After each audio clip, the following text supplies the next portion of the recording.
आज मी आठवड्यातून व्हिडिओ टाकते, ह्याच्या मागेही खूप काही कारण आहेत.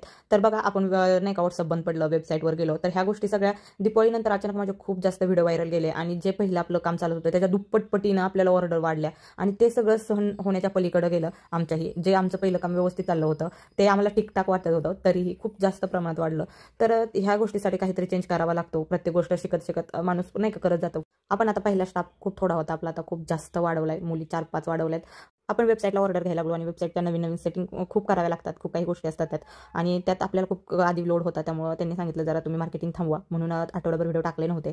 सध्या सगळं काय व्यवस्थित चाललंय. त्यात आमचा तेलाचा स्टॉक खूप लवकर संपलाय. दिवाळीत आम्ही तेल बनवलं होतं आणि ते तेल विकायला दिवाळीनंतर सुरुवात केली होती, तर ते 4-5 हजार बॉटलांच्या 15-20 दिवसात संपलेत. आता आपल्या नवीन तेलाला सुरुवात झाली. 2 कढई बनवल्या, पहिल्या 3 कढईवरून आता आपण सध्या 4 कढई तेल बनवतोय. हे काय आलेलं सक्सेस असेल ते फक्त तुम्ही ठेवलेला विश्वास आणि आम्ही केलेलं प्रामाणिक कष्ट आहे. मला तेल ऑर्डर करायचं असेल तर गुगलला जाऊन सोना होममेड हेअर ऑइल असं सर्च करा, वेबसाईट भेटते, तिथं ऑर्डर करा. आणि ते नाही समजलं तर माझ्या प्रोफाईलमध्ये बी वेबसाईट आहे, तुम्ही तिथूनही ऑर्डर करू शकता. बाय.